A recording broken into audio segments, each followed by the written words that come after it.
कर्नाटक में इन दिनों नफरत की सियासत जो है वो तेज हो चली है, क्योंकि दो राज्यों के चुनाव चल रहे हैं, एक हिमाचल और दूसरा गुजरात।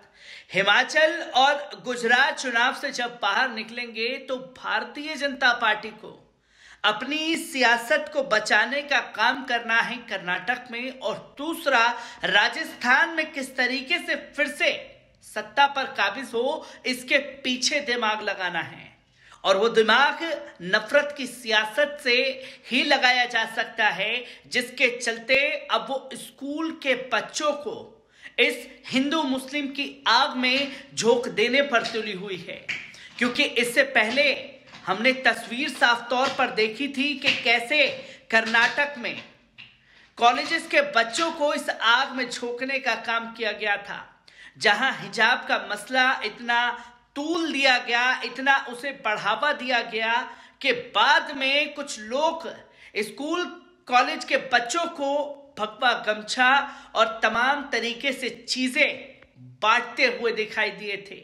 और अब स्कूल के बच्चों को इस आग में झोंकने की कोशिश की जा रही है, जहां स्कूल का भगवाकरण कर देने पर भारतीय जनता पार्टी तुली हुई है।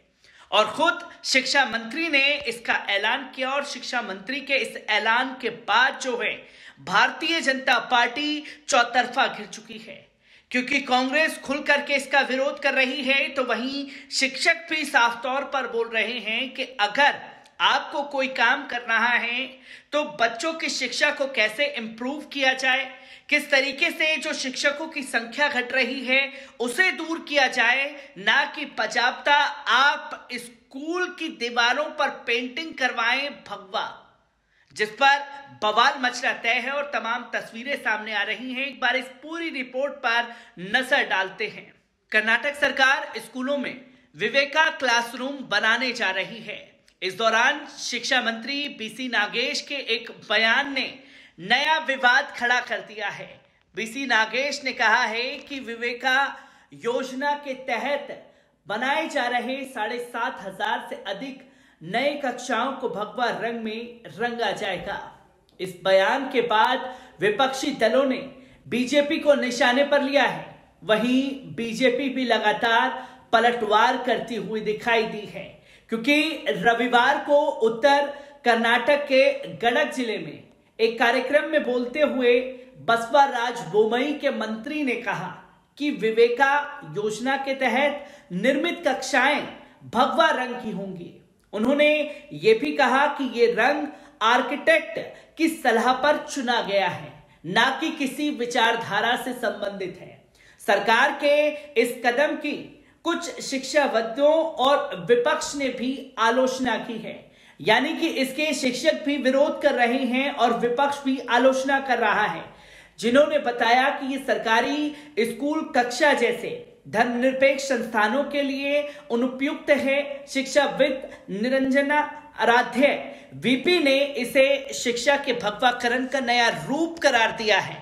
कर्नाटक के मुख्यमंत्री बसवराज बोमई ने भी इसमें अपनी टांग घुसाई और कहा कि ऐसे मुद्दों पर राजनीति करना बिल्कुल ठीक नहीं है। हमारे राष्ट्रीय ध्वज में भगवा रंग होता है। भगवा रंग देखकर वे कांग्रेस इतने दुखी क्यों होते हैं?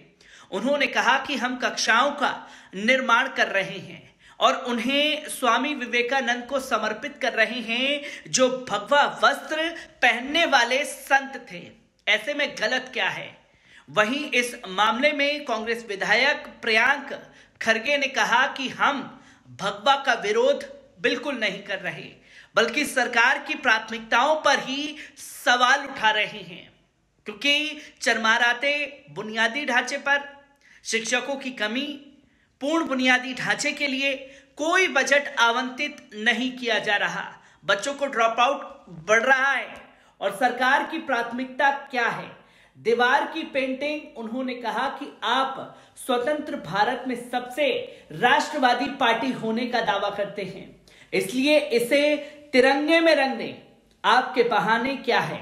आर्किटेक्ट ने सुझाव दिया, क्या सरकार और विभाग अब आर्किटेक्ट और राजमिस्त्री चला रहे हैं?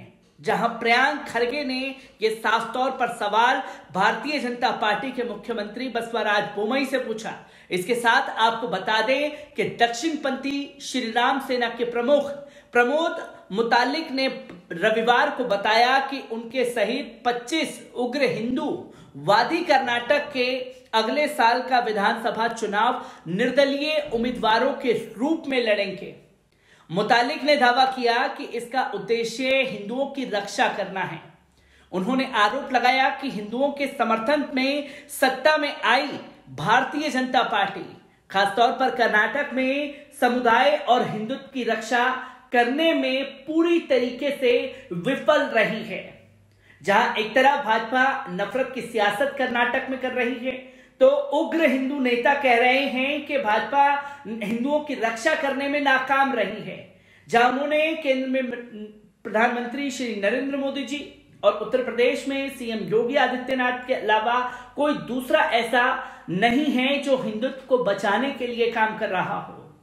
कर्नाटक में हिंदुओं की मेहनत से जीती भाजपा हिंदुओं और हिंदू कार्यकर्ताओं की रक्षा नहीं कर सकी है। ये आरोप हिंदूवादी संगठन का है। उन्होंने ये भी कहा कि भाजपा में जो हिंदू जीते हैं वो कुछ नहीं कर पाए हैं। कर्नाटक में हम उग्र हिंदूवादियों ने हिंदुत्व को बचाने के लिए राजनीति में आने का पूरी तरीके से संकल्प ले लिया है। इसलिए 2023 के आगामी विधानसभा चुनाव में उग्र हिंदूवादी बतौर निर्दलीय उम्मीदवार चुनाव लड़ेंगे। वरिष्ठ कांग्रेस नेता सिद्धरमैया ने बीते बृहस्पतिवार को 40% कमीशन सरकार का कटाक्ष दोहराते हुए कर्नाटक में कुशासन को लेकर प्रधानमंत्री श्री नरेंद्र मोदी जी की चुप्पी पर भी सवाल उठाया था, जिस पर लगातार जो है घिरती हुई भाजपा नजर आई। जहां राज्य में शुक्रवार को मोदी जी के दौरे से पहले पूर्व मुख्यमंत्री ने एक खुले पत्र में भाजपा के मंत्रियों पर खुल करके निशाना साधा और कुछ को सरगना करार तक दे दिया जो घोटालों में शामिल हैं। कर्नाटक विधानसभा में प्रतिपक्ष के नेता ने आरोप लगाया है कि प्रधानमंत्री श्री नरेंद्र मोदी जी ने राज्य की 40% कमीशन सरकार के पीड़ितों की लिखित शिकायत पर उदासीनता दिखाई। सिद्धरमैया ने साफ तौर पर आरोप लगाया कि राज्य की भाजपा सरकार भ्रष्टाचार का प्राय बन चुकी है और जनता तथा मीडिया में इस सरकार को व्यापक रूप से 40% सरकार की संज्ञा दी जा रही है, जिसकी तस्वीरें आप तमाम लोगों के सामने हैं। जहां विपक्ष का साफ तौर पर कहना है कि आपको जो कराना है करवाइए, भगवाकरण करवाना है स्कूलों का करवाइए, पर क्या सरकारों का काम दीवार की पेंटिंग करना रह गया है? जहां शिक्षकों की संख्या बढ़नी चाहिए वहां शिक्षकों की संख्या क्यों घट रही है, इसके ऊपर दिमाग लगाइए। बच्चों के एजुकेशन पर क्यों असर पड़ रहा है, इसके ऊपर दिमाग सरकार का लगाने का काम है। और साफ तौर पर यह भी कुछ शिक्षकों ने कहा है कि क्या सरकारें जो हैं वो राजमिस्त्री चला रहे हैं जो दीवार को पेंटिंग करवाने का काम करेंगे। और कर्नाटक में भारतीय जनता पार्टी सब कुछ भगवाकरण कर देने पर तुली हुई है, जिसके बाद लगातार विवाद और गहराता जा रहा है। मैं ऐसी ही खबरों से आपको रूबरू कराता रहूंगा। दीजिए इजाजत, शुक्रिया।